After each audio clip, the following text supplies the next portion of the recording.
Okay, thank you very much. Thank you. It's very lovely to be with you all again. Can you all hear me, everybody? Is that clear? Yes, yes, very clear. Thank you. Thank you. And today's topic, we are doing a three-part series on karma, as you know. So today is the first one. And we asked the first topic is everything due to karma? Rather than ask what is karma?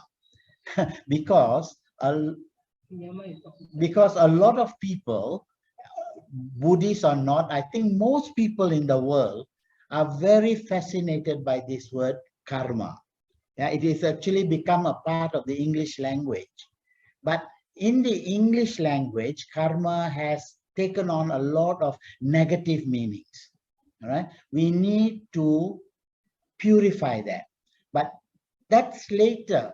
But most of people think that, as far as Buddhists are concerned and Hindus too, that everything that we do depends on karma. But the short answer to that is everything due to karma. We can say yes and no. Yeah. Why yes? Because in the teaching of the Paticca Samuppada, the entire teaching, the worldview, the teaching of the Dharma by the Buddha is dependent on this Paticca Samuppada, dependent origination. And in the dependent origination teaching, the Buddha says that everything that exists depends on something else. Therefore, is everything due to karma? Based on that thinking, based on that thinking, yes, everything is due to karma because everything depends on everything else. Now, that's the short answer. The other answer to that is no. When we're looking at it from a deeper Buddhist angle, we become fatalistic if we don't understand Buddhism, or we are very much affected by Western kind of thinking. We have to clarify that it is not fatalistic. Fatalistic, everything is due to karma, so what do we do anything about it? So just sit there and suffer. Okay, so that's the first point I'd like to make. Is everything due to karma? Yes on one side and no on another side.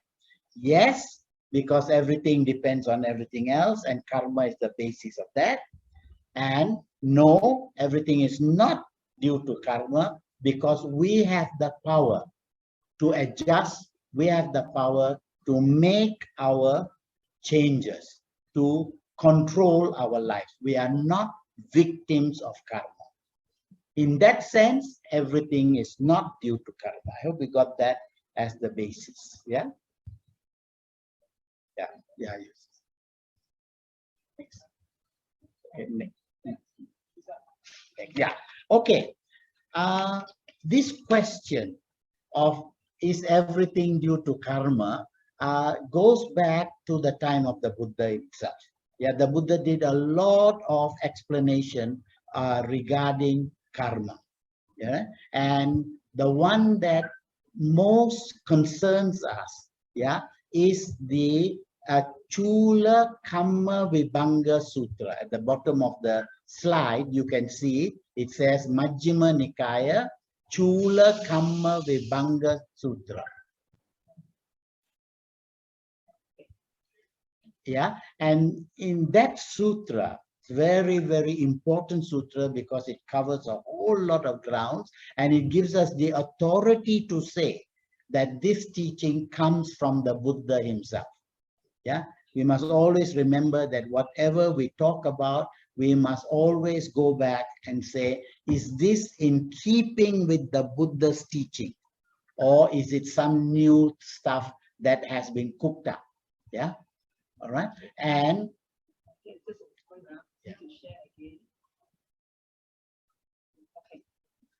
right. So this young boy called Subha, he approaches the Buddha and he says, just like we all do, just like everybody in the world, any human being who's thinking will ask, why is there so much of inequality in the world? What is the reason?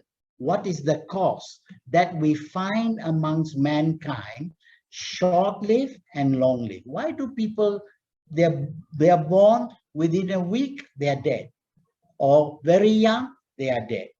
And there are some people 90, 95, 100. Yeah. Why? What is the cause for that?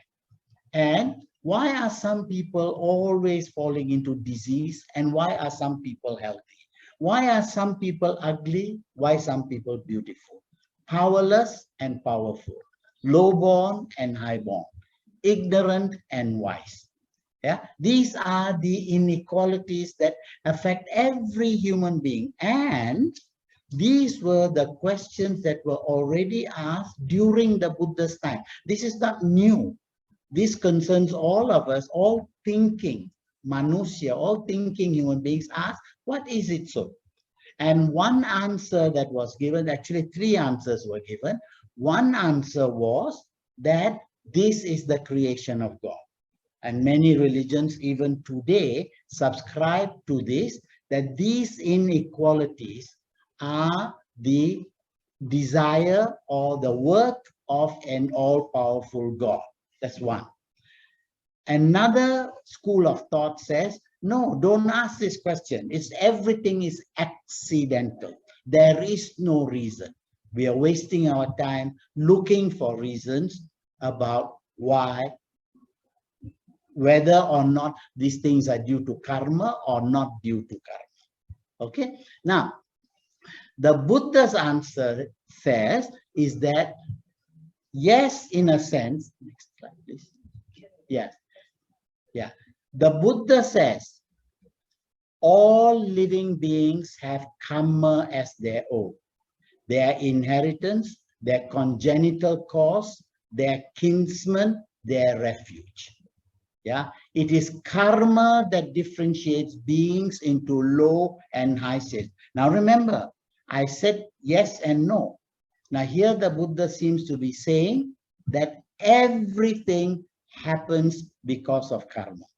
Okay. Now to understand the meaning of that, we have got to go deeper and to see where karma begins. And then we are coming to that in a minute. Yeah, it's to do with intention. Yeah, do all beings have karma? Karma has a special meaning in Buddhism. Yeah, the ordinary meaning is action. Karma is action, but not all actions have a karmic response. We'll see that. Okay, that's the next point we need to look at. All right. Yeah, now he goes a bit further deeper into it and asks the short-lived. Yeah, now why is it that some people are short-lived? Some people are short-lived because in a previous life they destroyed life, they were hunters, they were killing. Yeah, and you took life in this life, therefore you pay for it in another life by being short-lived. It's a very simplistic, straightforward answer. Okay, but there is a lot more we need to think deeper. Okay, on the other hand, then this is the motivation for us. Yeah, if we want long lives, yeah, we avoid killing, we are merciful, we are compassionate towards all living beings.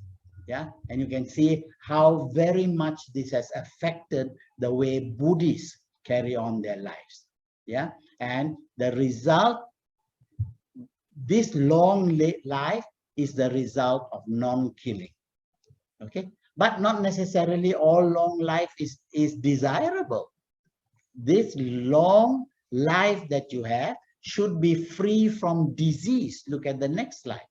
Yeah, those who are diseased had the habit of harming others. Remember the first precepts, yeah, not to kill. Yeah, and those who had the habit of killing, that is all those who were hunters and soldiers, yeah, all of these that had killing they harmed others, they hurt others, they lived a life of harmfulness. On the other hand, those who are not in the habit of harming, yeah, which is again central to Buddhism, 5 precepts, yeah, and you live a life that is healthy because you did not hurt or create pain to others.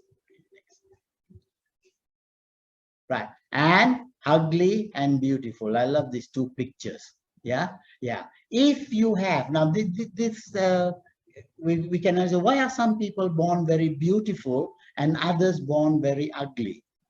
All right, and the teaching behind this is, if you understand this, then you can, if you are not happy with your life, this life, you have the power to change it to the way you want it. So if you think you are ugly now, you can do something about it in the next life. You are, or someone is ugly now because in the previous life, he had been wrathful and turbulent, irritated by a trivial word, very easily upset. Yeah, always. Such people don't even have to die. You see them all over the place. People who are ugly because there's an anger inside of them. There's jealousy. There is ill will, resentment. Yeah, if you're constantly dwelling with this, naturally, of course, your next life, you cannot expect to be beautiful. How do you ensure that you are beautiful in the next life? Is by developing in this life, here it says amiability, yeah, compassion, kindness, goodwill.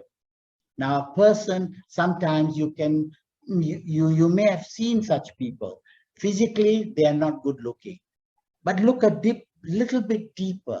Their calmness, their peacefulness, their kindness, all of them makes them beautiful. Yeah, this will determine, the Buddha says, how you will be born in the next life.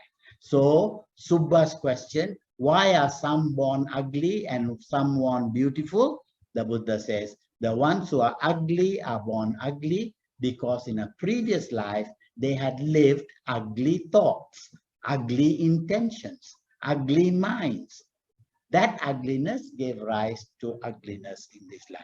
The opposite, yeah, dwelling all the time in beauty, compassion, and so on, you create the conditions for beauty in the next life. I must pause here and say, this is not the total goal, final goal of Buddhism. The final goal of Buddhism is not to be born healthy, rich in the next life. Yeah, the final goal must always be to be not born, to escape all of this. We'll come to that later, but now we have to warn you, yeah, that the goal is not to be ugly or beautiful in this life.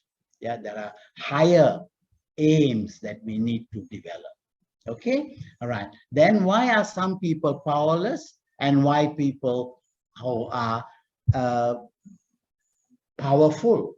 Yeah, in the world, you can see them all over the place, great world leaders. How did they get to become great world leaders? Yeah, immediately comes to mind Vladimir Zelensky, the Ukrainian prime minister, who was an actor, who was a comedian. And he had no intention, I'm sure, when he was 15 or 16, to be that powerful.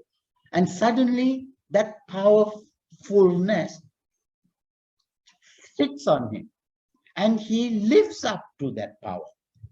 Now, how is it that some people all over the world, you can find them, they are powerless? Because according to the Buddha, straightforward, simple, simplistic answer, yeah, they were jealous, they were envious of others, yeah, they stored jealousy. The result, they were jealous, therefore they are powerless. On the other hand, just now we had a discussion. In the discussion, we were talking about this. Yeah, Yeah, I'm feeling this kind of negative feelings inside of me. What can I do? Yeah, yeah. What you can do is recognize it, remove it. How do you remove it? Replace jealousy with the absence of jealousy. Somebody used the word equanimity.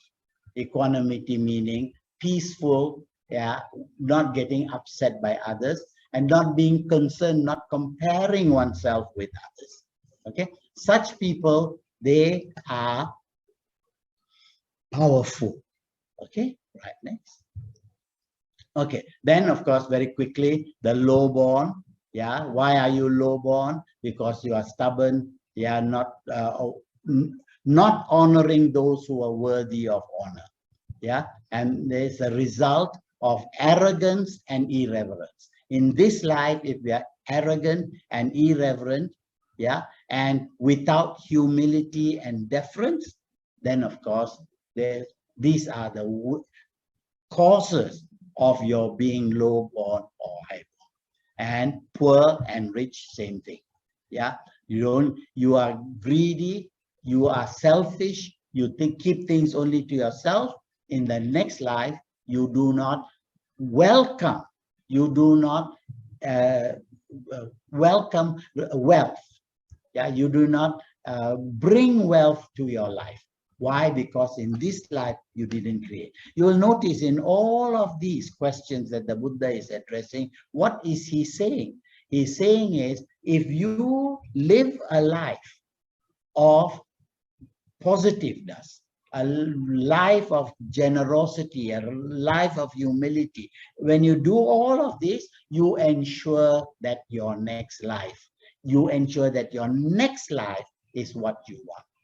Yeah, what you get in this life is the result of what happened in the past. You cannot do much about that, but you can ensure by following the Buddha's teaching that you will be on the right side of this unevenness in society. Okay, all right. And then why are you ignorant? And when you don't spend your time developing your mind, you are a manusya. Manusya means that which has a mind which can be developed. Animals have minds but cannot develop. If you do not develop your mind like you are doing now, listening to this Dhamma talk, yeah, and learning and studying, yeah, when you do all of this, yeah, you will qualify to be a manusya. You will qualify to be an intelligent manusya in the next life. If not, then like a lot of people in this life, you behave like an animal. You didn't develop your intelligence as a human being should. The result is you are ignorant. The result of a non-inquiring spirit. Yeah, whereas the wise one has approached the learned and virtuous, make just study, applied your intelligence. What to do? This is my karma. Ha! Isn't this what a lot of people to watch any Bollywood movie and you will see this. You will see her suffering and they're sitting down there and saying, what to do? This is my karma. Did you notice, yeah, that whenever anything good happens, yeah, when anything good happens and it is the way it went, you won a lottery, you got a prize in some competition and so on, what you do, you say, thank God it happened. But if something goes wrong, you say, what to do? My karma. Anything good happens, God gets the credit. Anything bad happens, karma gets the blame. That's not the way it should be. Yeah, karma is both good and bad. All right. So when you have anything good that happens to you, that's your karma too.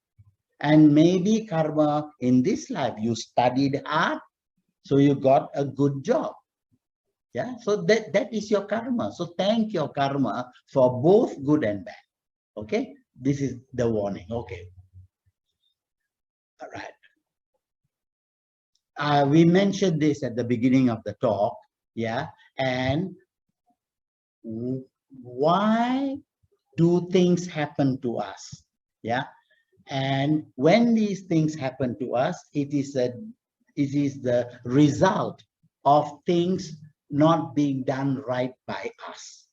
Okay, and says people had many wrong views of the law of karma, how karma operates. Yeah, one belief during the time of the Buddha, and the Buddha spent a lot of time, yeah, refuting this, telling them this is not the right way, this is a wrong view, that all happiness, all suffering are entirely a result of karma done in the previous life. The word here is entirely.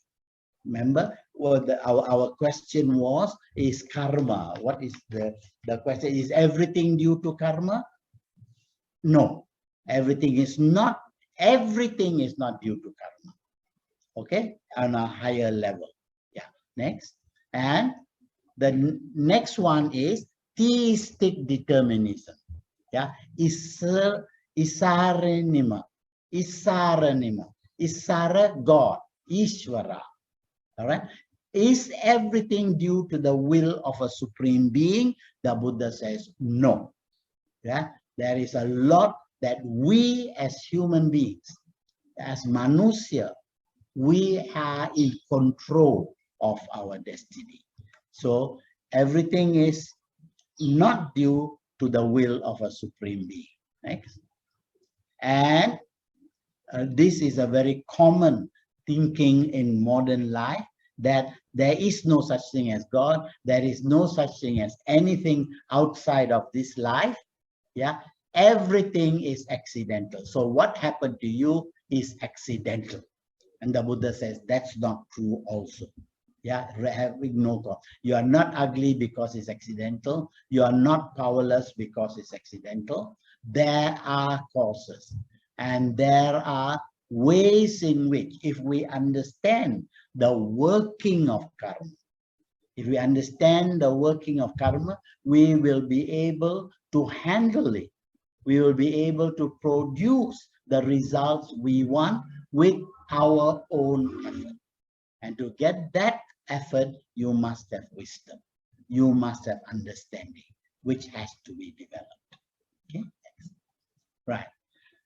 To do that, we have to understand the law of nature. Now, we have to understand that we are born in this existence, on planet Earth. We are part of not only the human world, but the animal world, the entire sentient existence. If we understand how that works, then we will be able to see that not everything is due to karma. Okay, that there are other causes of karma. This knowledge will teach us patience, will teach us understanding. Yeah, will teach us how to deal with problems which seem to be insurmountable. We will not run to our outside forces like gods to ask for help. We will use our manusya, our human intelligence, in order to create for ourselves the conditions that we want for ourselves. If we want beauty, we want wealth, we want peace, we want happiness, all these can be created by us. But let us first see what are the laws of nature, what we call the niyamas.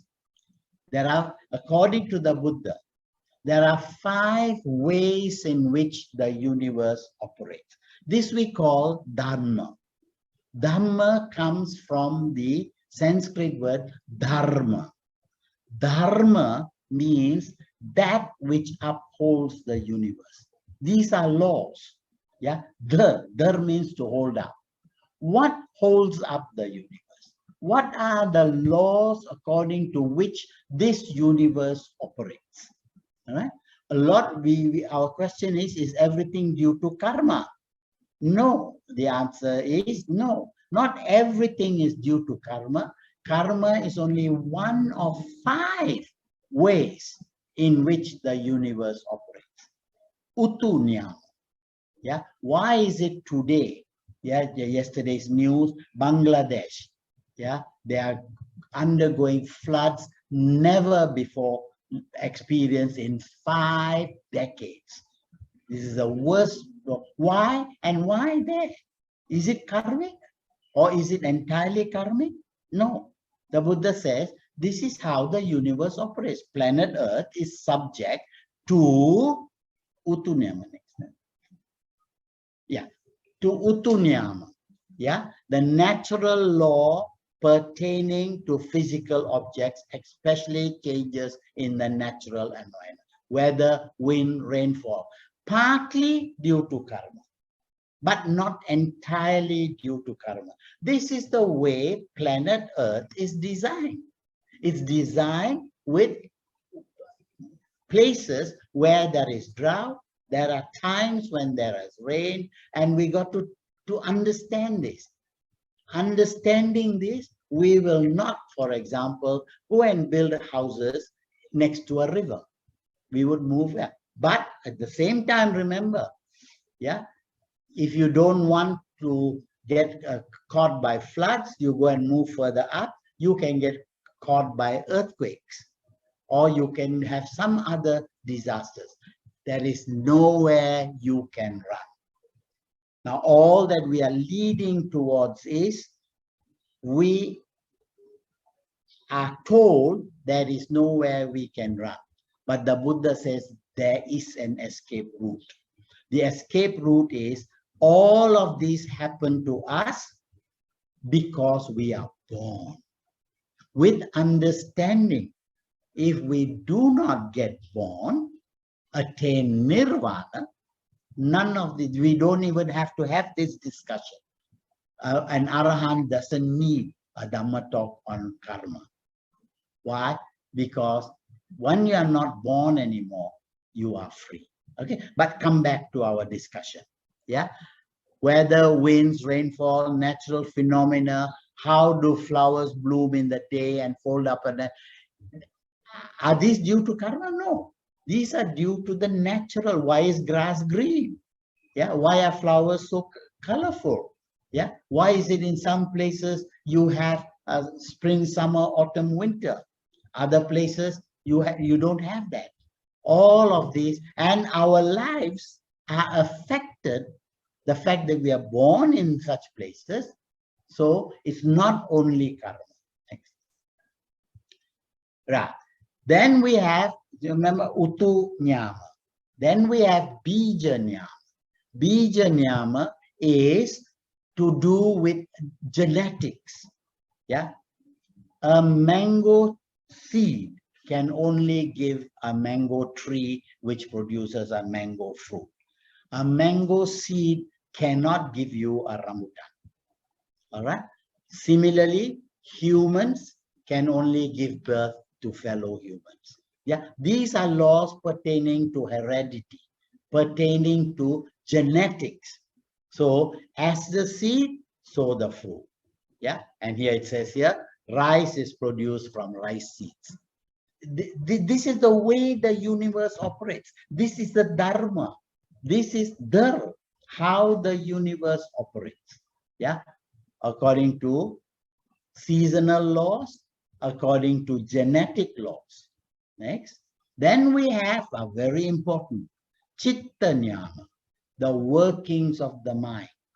Yeah, the process of cognition of sensations and the mind's reaction to them. One person can see, 2 people can see one thing, and 2 people can have entirely different reactions to it. Yeah, what do I mean? Today, if you show a Ukrainian a picture of a Russian, how will he see that? If a Malaysian sees a picture of a Russian, it will be completely different. Yeah, completely, maybe not, but still will not be as intense. Okay, so this chitta niyama is the order of the mind or the psychic law. So we have seasonal laws, yeah, geological laws. Then we have utu niyama, yeah, bija niyama, chitta niyama. Chitta niyama, the working of the mind. This is very important because today a lot of the factors that are operating in the world, for example, the weather, climatic change, yeah, in a very real way, in a very real way, but not completely, in a very real way, the workings of the human greed, yeah, the exploitation of the natural environment has given rise to has affected the utunya, has affected the climate. So we as a human group are in a sense responsible. So our mind of greed is in a way responsible. So what are we saying? We are saying that these factors are all interrelated. They are not one. One affects the other. I hope you got that. Okay, right, next. Then we have Kamma niyama.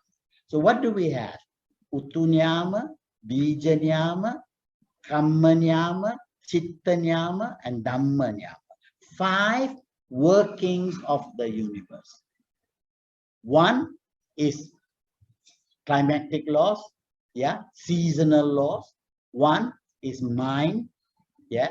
One is Kamma. Kamma is moral behavior, yeah, natural law pertaining to human behavior, related to weather, yeah, the process of generation and action and its results.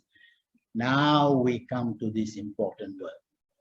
When we talk about karma, yeah, the Buddha clearly states that karma is connected with intention. We are manusya. We have a mind, and that mind has intentions.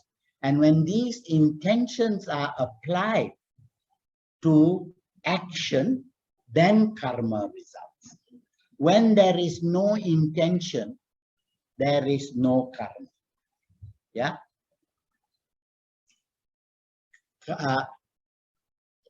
Chetanaham bhikkave kammam vadami.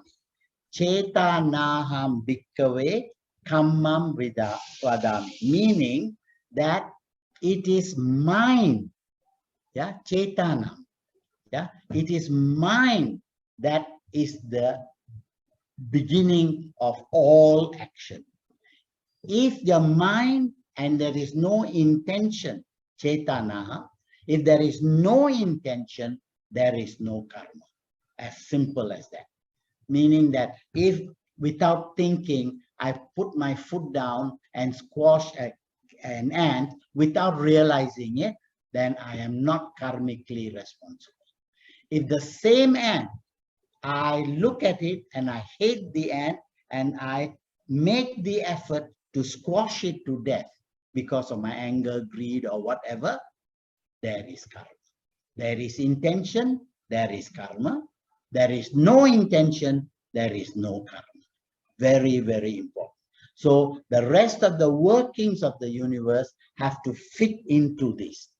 What we are saying is this question of karma is not a simple question. It's very, very complex. And it takes a Buddha's mind to be able to fully understand it. Let's come back. Kamma niyama is responsible for the human behavior. Yeah, it is the working of intention or the process of mental profilation. Yeah, good deeds bring good results, bad deeds bring bad results. Immediately, whether it rains outside or not, is not to do with karma. Yeah, but if globally, as humans, because of our greed, we have worked. We have overexploited natural resources, and then it rains. There is a connection between karma and the seasons. Okay. Okay. Kamma nyama. Chetanaham bhikkave kammam vadami. Bhikkhus, intention I say is karma. Having will, we create. Having will. Remember, I will to kill that ant. Yeah, we create karma through body, speech, and mind. See, all three are ways in which karma can express itself. Yeah, and we will discuss more of this during what is karma later. Okay, but it's very important. Then comes a very difficult aspect. Remember the 5, and the 5th one is Dhamma nyama. Dhamma nyama is Dhamma, everything, how the universe operates. Yeah, the fact that all things arise, exist, and cease. Spend a moment thinking about that. Yeah, upada titi banga. Every split second of our lives, yeah, the entire cosmos, yeah, is subject to rising, changing, and falling. Every single moment. And it happens in our lives of a long, extended period. Yeah, we are born, we grow old, we fall sick, we die. That's about 80 years worth. But every single moment that you have been listening to me, yeah, nanoseconds, there is this rising, changing, and falling. All things rise. This is a cosmic law. This is a cosmic law. Yeah, and all beings exist the same thing. Yeah, birth, aging, sickness, and disease. Yeah, all things are, as a rule, subject to change. There is nothing that can stay permanent for 2 consecutive seconds. Okay, all of that wisdom, all of that understanding, all of that knowledge is put under Dhamma nyama. Okay, this is the way the universe operates. You cannot change it. You cannot talk about permanence in an impermanent situation. And the entire cosmos is subject to Dhamma nyama. So karma is not the only cause of whatever happens to us. That's the point I want to make.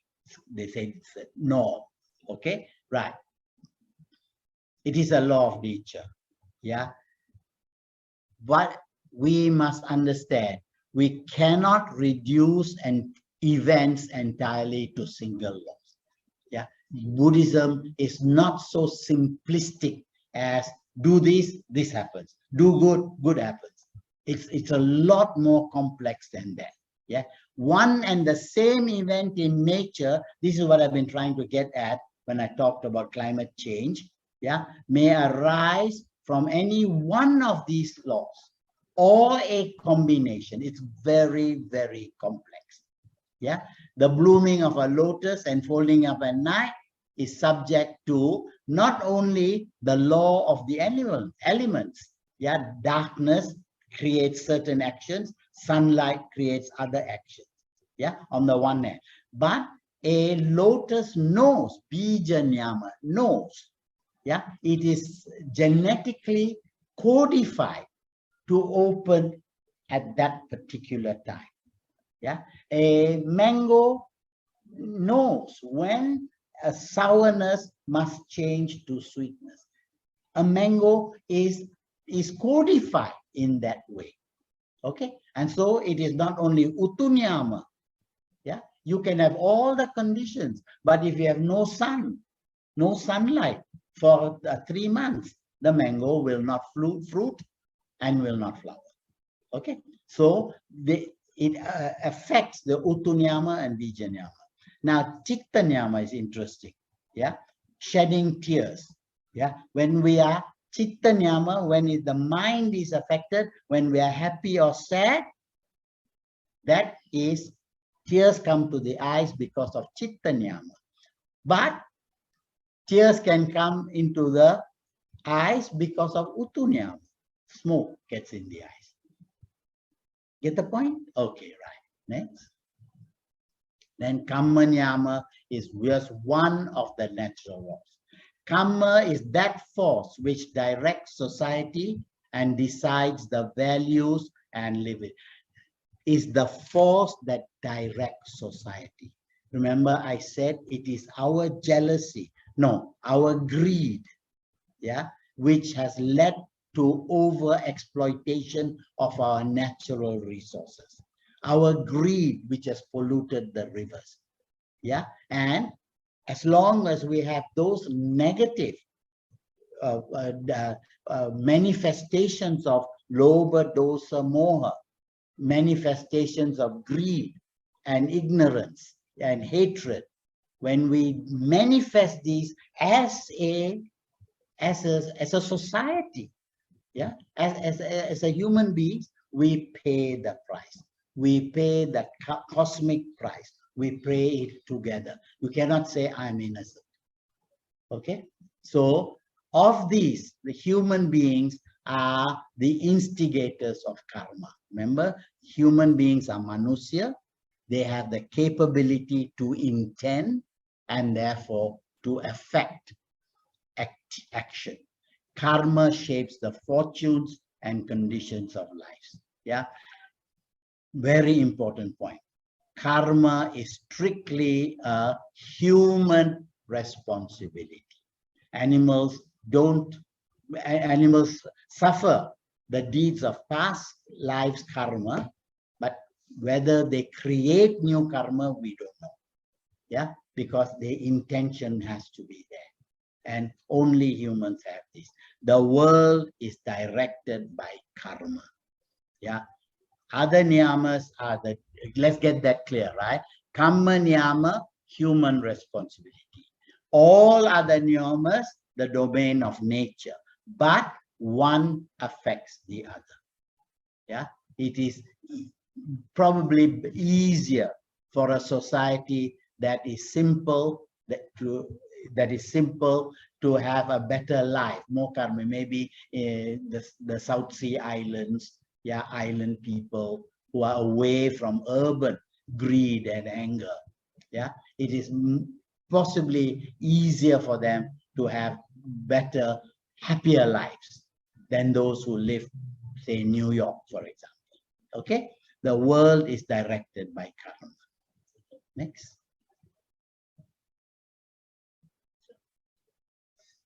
Okay, that brings me to the end of this talk. And what is the next? Yeah. Okay.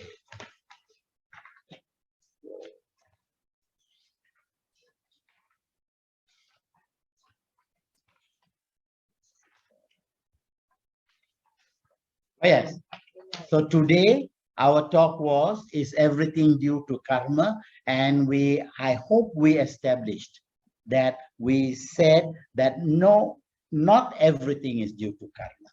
That which has been caused by intention, that is due to karma. But we cannot forego all the other niyamas, all the other factors, yeah, which affect karma. Okay, and then next week or the next time I see you, we will be talking about what is karma. So it's not actually back to front. All right. Yeah, having addressed this need, but all human beings ask this question. Yeah, and I said it has gone into the English dictionary, karma, but with a sense of negativity. Karma is not only negative. Actually, karma is neutral. By being neutral, it's both positive and active. The difference, of course, is in karma, we have the power to control. That is the point that the Buddha is making. Through understanding, we can control our lives. We can direct our lives. We do not need to suffer with the suffering. Okay, and then that is the third talk.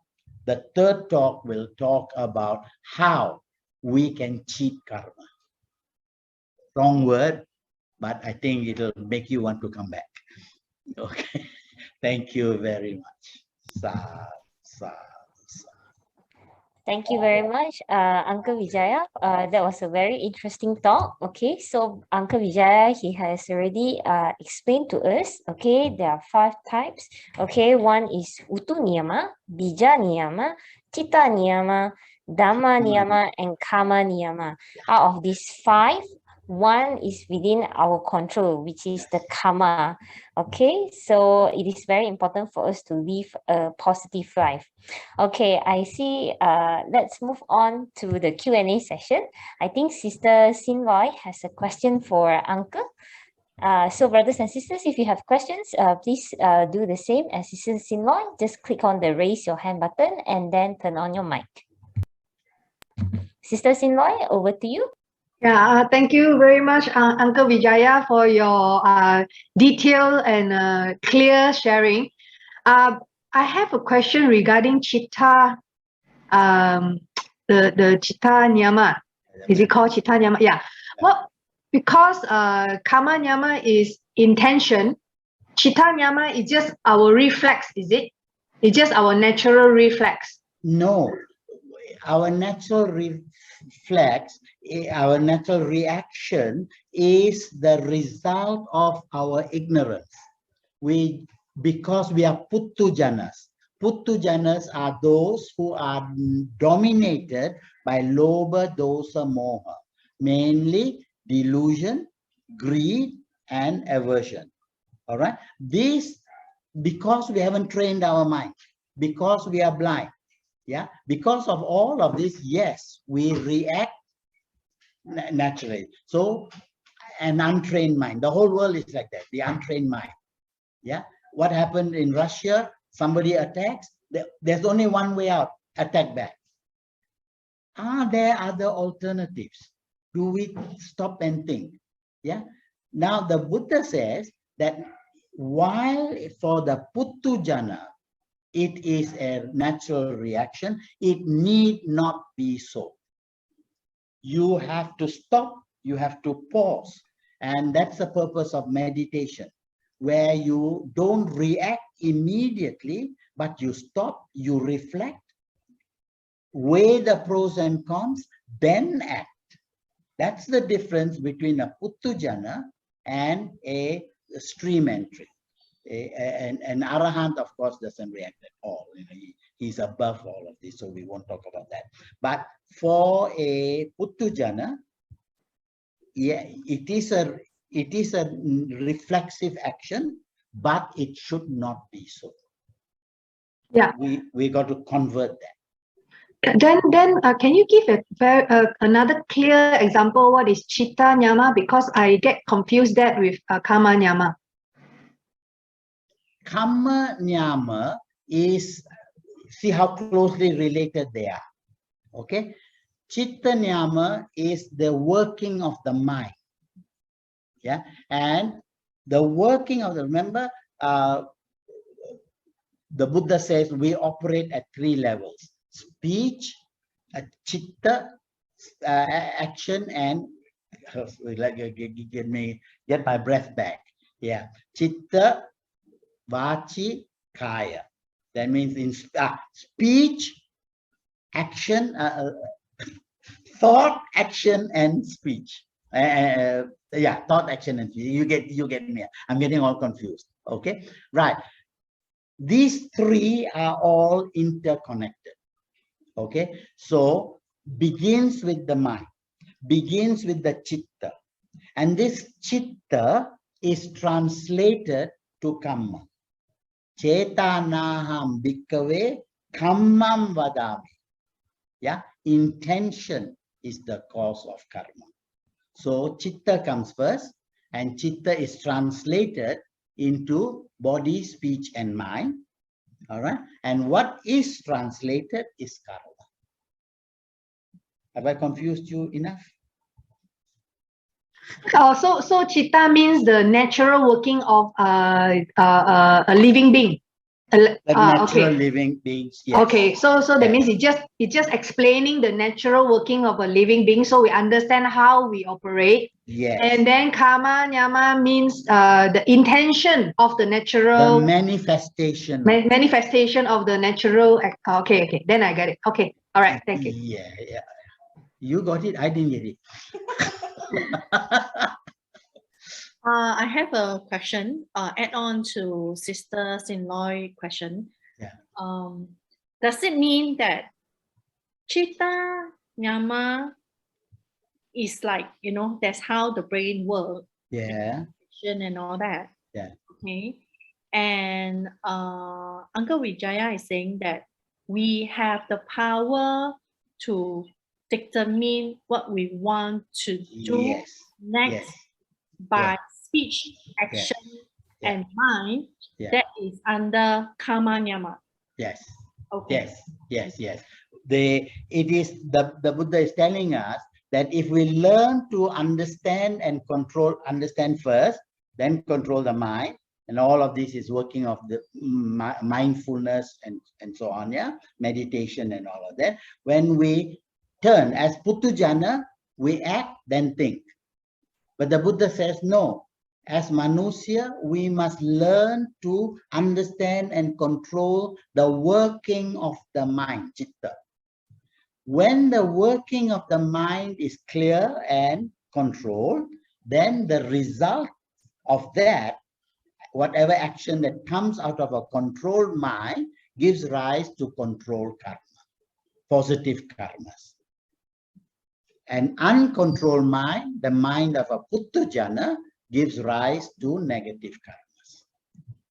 But the power is yours. And you have to start somewhere. You have to begin now. Okay? And I think basically that's the Buddhist path. That's the Buddhist path. It's not so much praying and offering lights and so on, but controlling the mind. Chetanaham bhikkhave kammam vadami. To you too. How about Dhamma nyama? How Dhamma nyama come into picture? Dhamma nyama is actually very beautifully, it was explained. Look at a orchestra. An orchestra, a philharmonic orchestra is performing, all right, with four instruments, four family, and one, what do you call those people who, conductor, somebody who conducts. Now, Dhamma nyama is the conductor. It controls all. It is part of the performance, but it controls the performance. So when you take Dhamma nyama, it's all, the entire work in Dharma is the entire working of the universe. But in that entire working of the universe, you have Utu, Chitta, Bija. It was very beautifully explained, I thought. That Dhamma nyama is the controller, is the conductor. What do you call those people who conduct music? Music conductor. Music conductor, okay.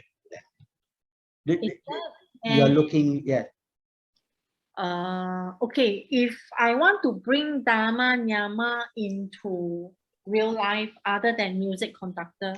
Yes. Because you know okay. Uncle Vijaya, I'm thinking about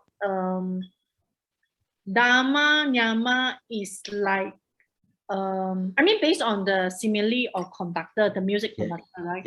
I'm thinking my mind link it to the creator God. Yeah, so it's like the creator God is separate watching. This one is terlibat. It's inside it. It's like a very bad example, a cup of coffee. Is the coffee separate from the milk, from the water, from the thing? No, it's all part of it. But without the water, nothing works.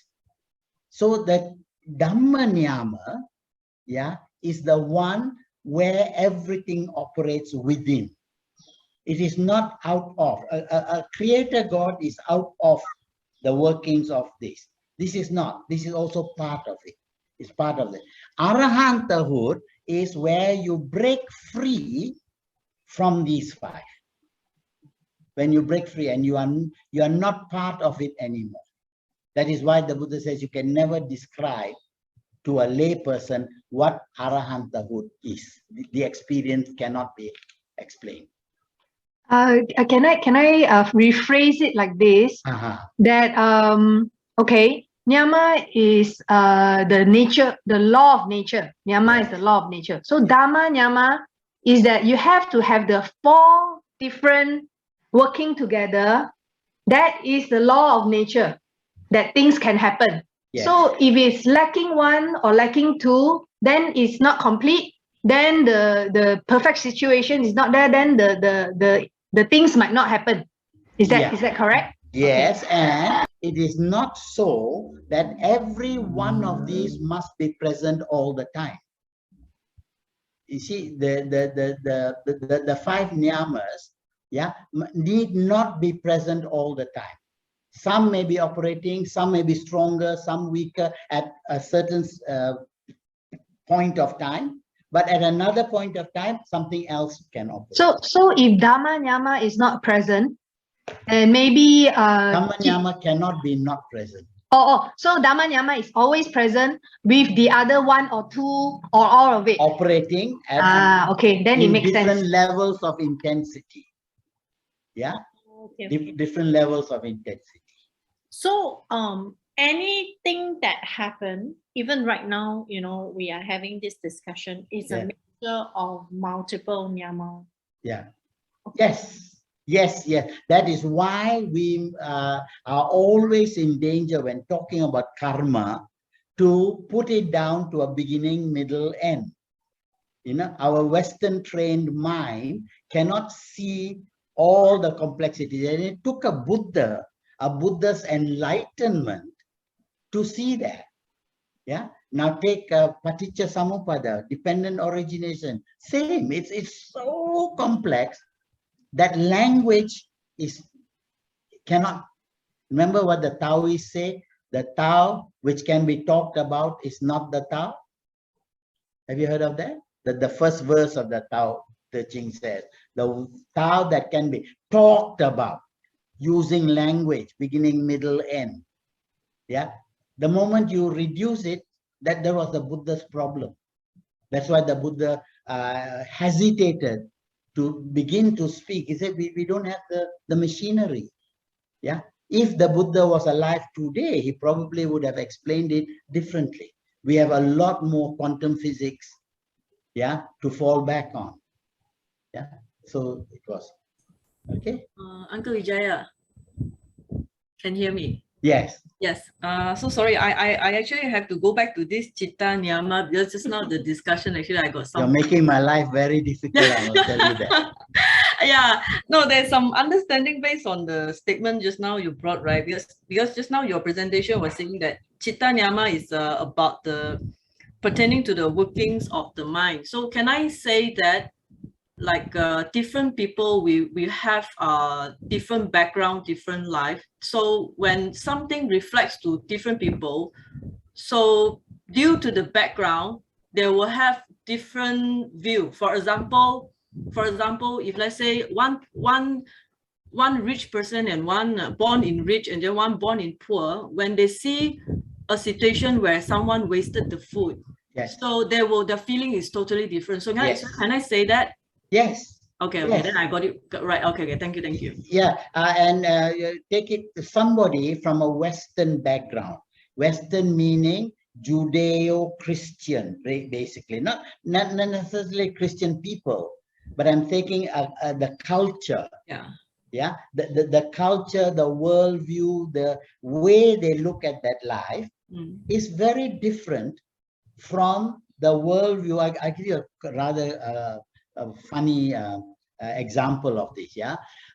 In the 60s, 70s, Indira Gandhi in India wanted to promote family planning. all right, to the Indians. And how were they going to do that? So they put up huge billboards all over India.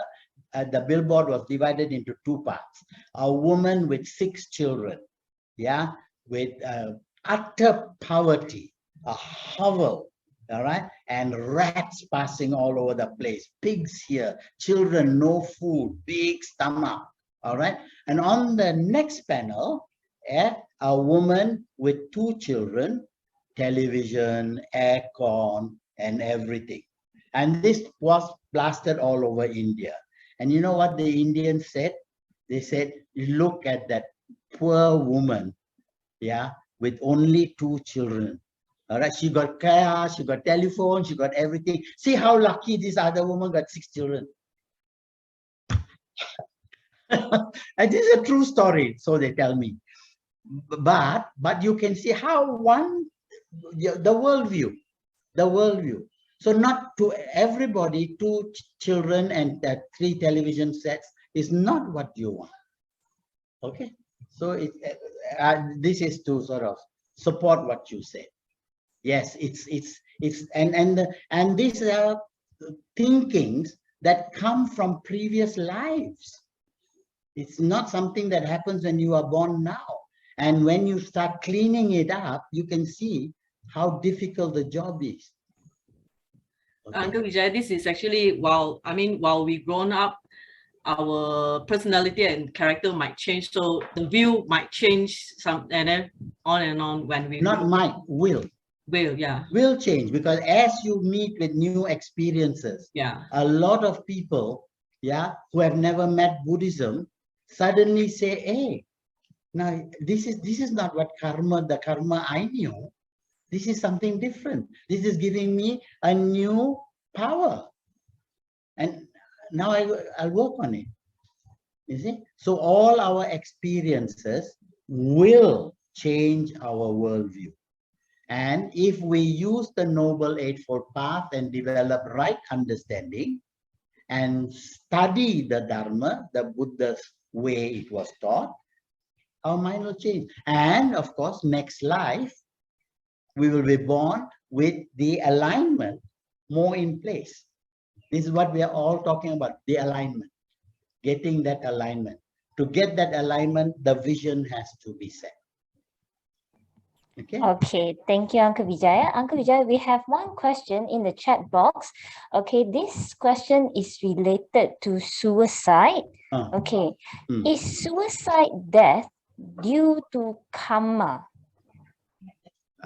Is suicide death due to karma? No. Suicide death is due to a lack of understanding of the nature of Dharma, how Dhamma works. All right. And when you don't understand how Dhamma works, you have a very limited view of life, of what suffering means, and a very, very strongly developed ego. All right. And the ego is an I that suffers to the intensity that I cannot handle it anymore, etc., etc., etc. Yeah. With proper understanding, people can go through the same and learn patience and learn to approach it from a different point of view. Can you repeat the question, please? Okay, it's by Sister Daisy. Is suicide death due to karma? No, not that. If it is due to karma, it is fatalistic. What to do this life, I had to commit suicide. What to do this life, I had to kill my mother. This is karma. Last birth, she did something to me. So this life, so don't blame me. Buddha says, no. Oh no, suicide is not due to karma. Suicide is due to ignorance.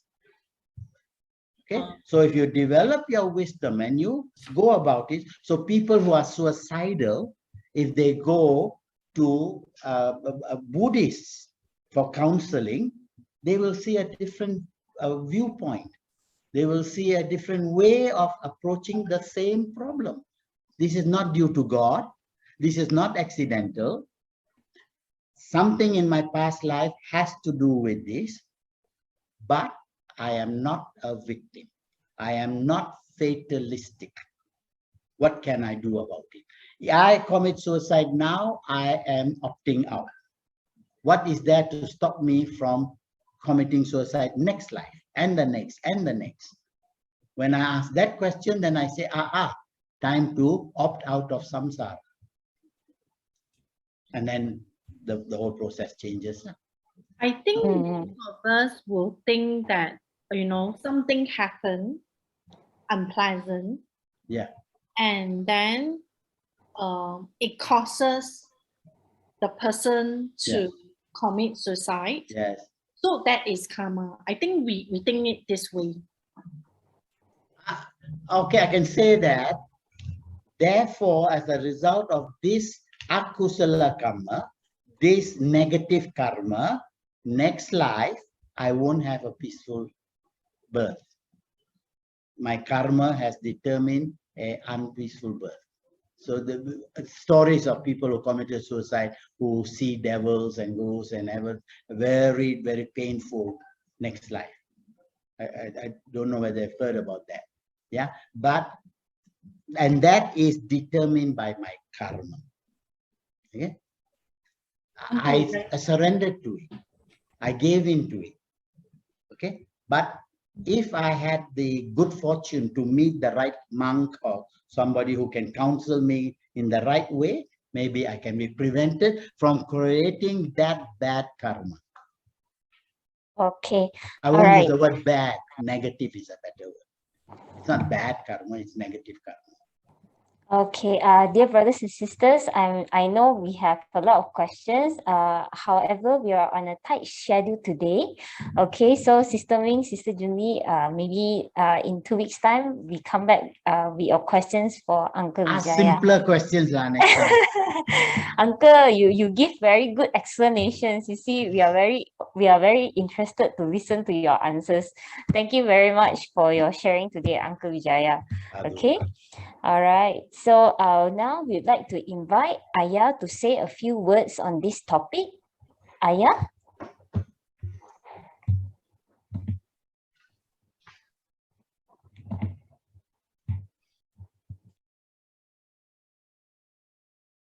Ariya, can you please unmute yourself, Ariya? Sorry, yeah. So we have heard just now very interesting discussion about that. I think what I would like to just add on a little bit is that it's quite easy to understand about the law of nature, the weather and all this thing. All of us are very much affected or involved and get affected too. Sometimes if we talk about haze or whatever, it can also affect the way we manage our mind and body. So some people will use different action to counter certain law. For example, if you are hazy, you may not want to go out. You take that pill to prevent yourself from, let's say, being sick because of your careless action. So it's also related sometimes.